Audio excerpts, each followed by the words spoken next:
So picture a high-stakes poker game, right? Mhm. In one seat, you have this billionaire who basically hasn't won a hand in 8 years, and he's just sweating profusely. Right. And across from him, there's a quiet math genius counting cards, but Oh, yeah. nobody is paying any attention to him at all. Oh, yeah. Then to his left, you've got a wild card throwing down these massive, totally unpredictable bets. And finally, in the last seat, there's a guy who is just absolutely thrilled to have been let into the casino in the first place. Just happy to be there. Exactly. And that essentially is Group E of the 2026 World Cup. So welcome to today's deep dive, everyone, whether you're, prepping your World Cup bracket or you just want to sound like the smartest person at the watch party, we've got you covered. We are unpacking why the safest bet in football might actually be a mirage and why a tiny island nation is about to throw a massive wrench into the European machine. Yeah, and we are pulling all of this from the Armchair Galactico preview for Group E. So that covers Germany, Ecuador, Ivory Coast, and Curacao. And, I mean, on paper, a casual fan looks at those names and just assumes the European giant rolls right through. But the dynamics under the surface here, they're incredibly volatile. Okay, let's unpack this. And we've got to start with that sweating billionaire at the table, right? Germany. Obvious. Because the entire dynamic of this group, every single match, revolves around whether Germany is going to wake up and dominate or if they are going to just collapse yet again. The Galactico preview puts it incredibly bluntly. Yeah, it does hold back. No, it really doesn't. They suffered these embarrassing group stage exits in both 2018 and 2022. And the Thor says if they crash out a third time, especially now when they're heavy favorites, it would be the, quote, greatest sustained underachievement by a major footballing nation in World Cup history. Which, it sounds hyperbolic, right? Until you actually look at the raw talent they're fielding. Yeah. Because Julian Nagelsmann, their manager, has essentially rebuilt them into, well, the most technically gifted European side in this entire group. Oh, without a doubt. You've got Joshua Kimmich acting as this incredibly disciplined spine in the midfield. And then ahead of him, there is this terrifying young attacking duo. It's scary. Right. You've got 22-year-old Florian Wirtz, who's fresh off that massive move to Liverpool, and he's paired with Jamal Musiala from Bayern Munich. Yeah. And Musiala just provides this, improvisational genius that defenders simply cannot prepare for. And then Kai Havertz is leading the line. They play a very specific, super aggressive system, a high press with incredibly quick transitions. Wait, let's actually break down what that high press means for you listening, because it basically dictates how this whole group plays out. Yeah, good idea. Nagelsmann wants his team to suffocate the opponent deep in their own half. So the second Germany loses the ball, they don't retreat. They swarm. Right, immediately. Exactly. They want to win the ball back 20 yards from the opponent's goal. Yeah. But doing that means pushing your entire defense all the way up to the midfield line. It inherently leaves this massive, vulnerable 40-yard empty space behind your defenders. And to play that way, a team has to operate with absolute, unshakable confidence. Which brings us to the fatal flaw that the Galactico preview identifies. Because the pattern of failure for Germany, it's no longer just a tactical issue of, getting caught on the counterattack. Right. It's structural, and above all, it's psychological. The fatal flaw is just the sheer weight of recent history. Every time they step onto the pitch and face a minor setback. Like conceding an early goal or something. Exactly. Or even just a team breaking their press once. They aren't just reacting to that one isolated moment. They are carrying the ghosts of 2018 and 2022. So, hesitation creeps in. You start seeing players passing backward instead of taking a risk. It's like a straight-A student who suddenly developed severe, crippling test anxiety. Oh, that's a perfect way to put it. Right, they know the material perfectly, they have the fancy pens, they did all the reading. But the second they sit down in the exam hall and see a tough first question, they just freeze. The brain, it completely empties. Which actually brings me to the biggest surprise in this squad for me. Manuel Neuer, the legendary goalkeeper, has returned at 40 years old for a home World Cup. Yeah, massive news. But I have to push back on this logic. You're telling me a 40-year-old goalkeeper with naturally declining reflexes is the tactical solution to a national psychological crisis. Are they playing him purely as a comfort blanket for a nervous nation? Well, what's fascinating here is you have to look at the broader roster construction Yeah. to really understand the mechanics of what Nagelsmann is doing. Because 7 of the 26 players on this squad play their club football together at Bayern Munich. Okay. So Nagelsmann is deliberately leaning on club familiarity.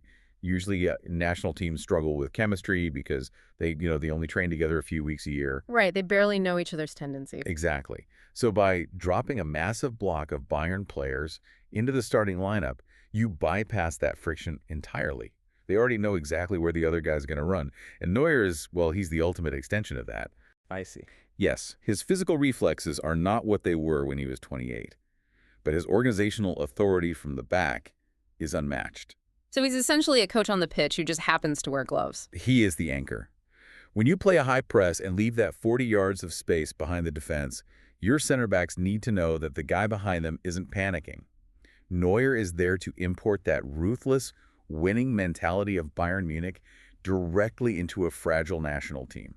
Because he actually remembers what it feels like to lift the trophy. Exactly. So whether his veteran authority can override the younger player's anxiety, that is the single biggest variable in Group E. Well, and if Germany's psychological block causes them to hesitate, to drop points early on, someone has to step into that void.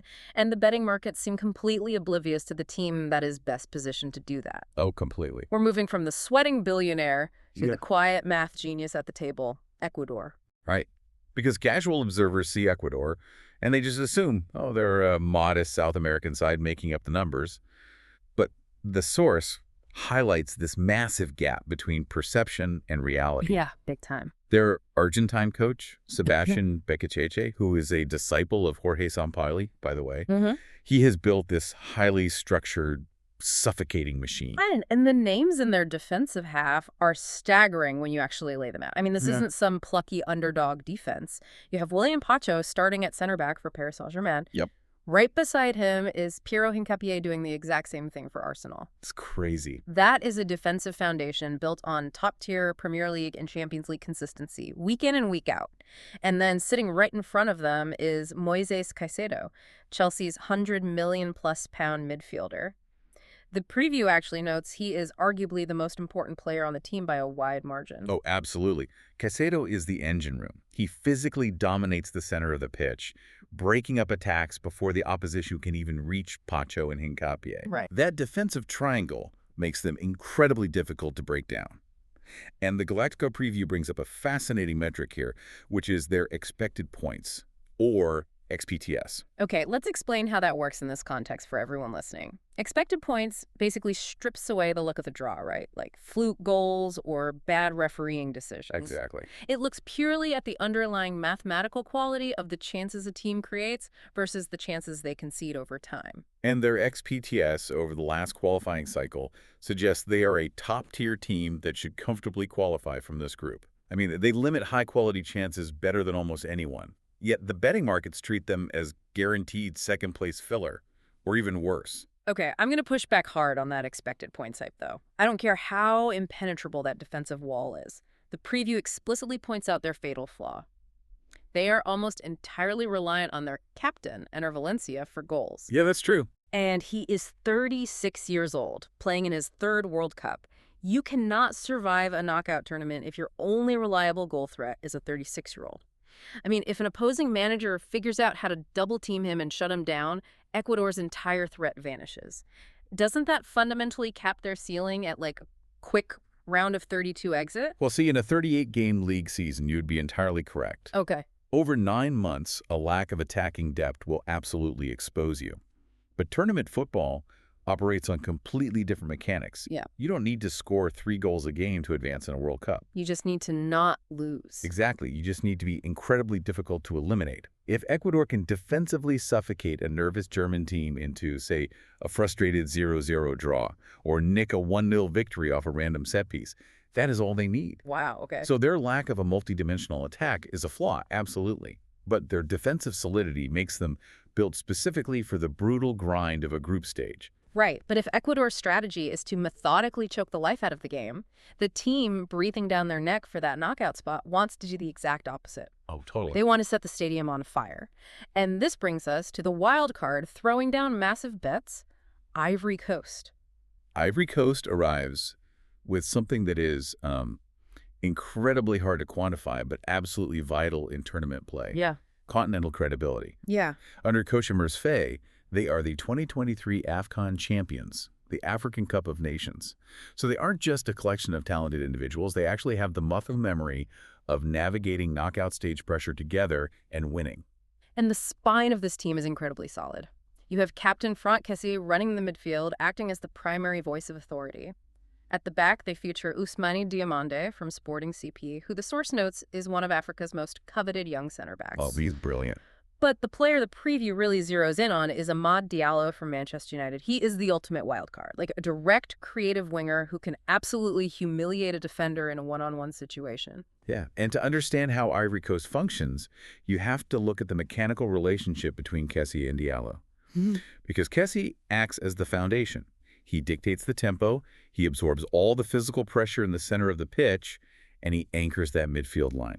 Right, so Kessie is the foundation of the house, which gives Diallo the absolute freedom to act like a lightning bolt. Exactly. Because Kessie is covering so much ground, Diallo can essentially abandon his defensive duties, cheat up the pitch, and just wait to be unleashed on a counterattack. But here's where it gets really interesting for me. Can that continental momentum from winning AFCON actually bridge the tactical gap when facing a rebuilt European machine like Germany? Well, if we connect this to the bigger picture, it ties perfectly into how they plan to exploit Germany. Remember that 40 yards of empty space Nagelsmann's high press leaves behind the defense. Yeah, the massive void. Ivory Coast doesn't need to dominate possession. They don't need to outpass Germany in the midfield. All they really need is for Kessie to win the ball deep, look up, and launch it into that huge void for Diallo to run onto. And the Galactico preview actually circles June 20th as the defining match of the entire group. Germany versus Ivory Coast. Oh, it's going to be incredible. It's the ultimate clash of styles, right? Diallo isolated in a foot race against the German defensive structure. The source says Ivory Coast's ceiling is second place, but their absolute floor is a brave group stage exit featuring at least one viral Amad Diallo highlight reel moment against the German defense. And look, if Diallo has one of those magical days where his footwork is simply unplayable, he alone can bridge the tactical gap between these two squads. If he breaks that high press early on, the ghosts of 2018 come rushing back for Germany. The panic sets in. Exactly. The panic will set in immediately. But the brutal math of this group means Germany, Ecuador, and Ivory Coast are locked in this high-stakes tactical deathmatch for just 2 guaranteed spots. Yes, someone's going home early. Exactly. But the fourth team in this group proves that in the World Cup, the final scoreline isn't the only way to measure a win. Oh, man. The inclusion of Curaçao is honestly one of the purest sporting stories of this tournament. We're talking about a Caribbean island nation of roughly 160,000 people. That's tiny. To put that in perspective, their entire national population is smaller than a mid-sized European suburb. And yet, they navigated the absolute gauntlet of regional qualifying to reach the biggest sporting event on the planet. And if you are listening to this and wondering, why we are spending time analyzing a team that the preview itself admits has a 1% mathematical chance to advance? Literally 1%. Yeah, 1%. You have to look at the absolute absurdity of their journey just to get to the starting line. The preview outlines this wild coaching whiplash. It's unbelievable. Their coach, Dick Advocate, steps down due to a family illness, so they bring in a replacement, Fred Rutten. But Rutten then resigns just weeks later on May 11th. And then, miraculously, Advocate returns at the 11th hour to name the final 26-man squad. Right before the tournament. 3 coaching changes in the final weeks before a World Cup for a nation of 160,000 people. I mean, this sounds like an organizational disaster. Surely this guarantees they just get blown out 6-0 every single game. It is objectively chaotic. I'll give you that. But the Galactico preview reframes this entirely. Calling their situation a flaw completely misunderstands the assignment. Okay. Because they have anchored themselves with some vital, calming experience to weather that exact chaos. Their 37-year-old veteran goalkeeper, Eloy Room, who plays for Miami FC, he has 68 international caps. Oh, wow. Yeah, he is the voice commanding whatever defensive structure they managed to put together. And they also have Leandro Bacuna bringing years of European professional experience to the midfield. It's kind of like it's like a local high school indie band unexpectedly getting booked to play a sold-out stadium show at Wembley. Yes. Does that chaos and the fact that absolutely nobody expects them to survive, does it actually help them? Because the pressure is entirely off. It absolutely helps them. The preview boldly declares their mere presence is the greatest achievement in Caribbean football history, regardless of what happens on the pitch. The human element of sports here just overrides the tactical overanalysis. For sure. For the people watching back home in Wilhelmstad, the scoreline is secondary. They are playing for pure legacy. In fact, the Galactico preview makes this definitive, almost prophetic prediction. It says Eloy Room will make an incredible, unexpected, sprawling save against Germany. I love that. Right. And in that isolated moment, that is their World Cup victory. So, bringing all these threads together, we have to look at how the mechanics of this group will actually play out over the 3 match days. The Galacticos projections have Germany going through with a 94% probability, Right. which basically assumes their talent ultimately overrides their psychological block. Ecuador is projected at 55%, Ivory Coast is right behind them at 42%, and Curacao is at 1% going home as absolute heroes. And the defining battle is clearly for second place between Ecuador and Ivory Coast, and the preview notes it is genuinely too close to call. Really tight. Yeah, it will likely come down to their head-to-head match in Kansas City. But here is why this matters for you, listening right now.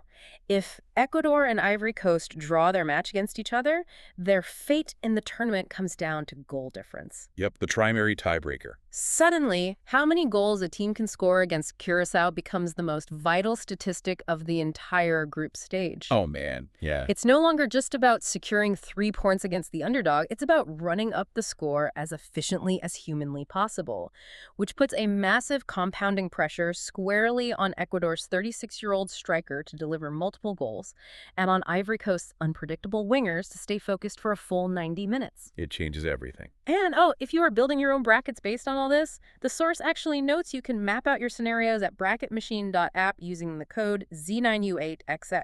It really creates this fascinating secondary narrative, right? Yeah. Where teams are playing against the scoreboard just as much as their actual opponents.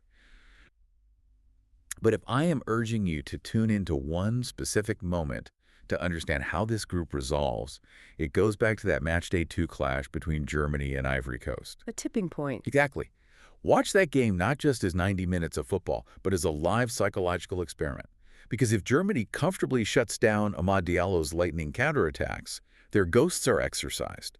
They will likely cruise through the rest of the tournament. Right. But if Diallo gets loose, if Germany's high press gets exposed, and they start to look nervous. The panic will be palpable through the television screen. Exactly. And the door swings wide open for both Ivory Coast and Ecuador to completely upend the group. Well, you are now fully equipped to debate Group E with absolute authority. You know exactly how Germany's psychological ghosts conflict with their high press, how Ecuador's hidden European wall leverages expected points, how Ivory Coast plans to unleash Amad Diallo into the void, and of course, the beautiful, pressure-free chaos of Curaçao's historic run. Thank you for joining us on this deep dive. And before we go, there's one final unmentioned thread from the source material that raises a pretty profound question for you to chew on. Oh, let's hear it. Look closely at the rosters of Ecuador, Ivory Coast, and even the veterans on Curaçao. Almost all of their key players are shaped by massive European club leagues. William Pacho at PSG, Hincapié at Arsenal, Diomande at Sporting CP. Right. It is really worth exploring on your own. Has the immense wealth and centralization of European club football, which aggressively scouts and pulls talent from all over the globe, accidentally leveled the playing field for the rest of the world on the international stage. Oh, wow. Because the European giants are literally paying to train and develop the very players coming to take them down at the World Cup. That is wild to think about. Well, keep questioning the consensus, everyone. Keep looking at the mechanics under the surface that everyone else is ignoring, because when you sit down at this high-stakes poker table, the billionaire sweating in the corner might just be holding a pair of 2s, and the quiet guy across from him might just walk away with the whole pot. We'll catch you next time.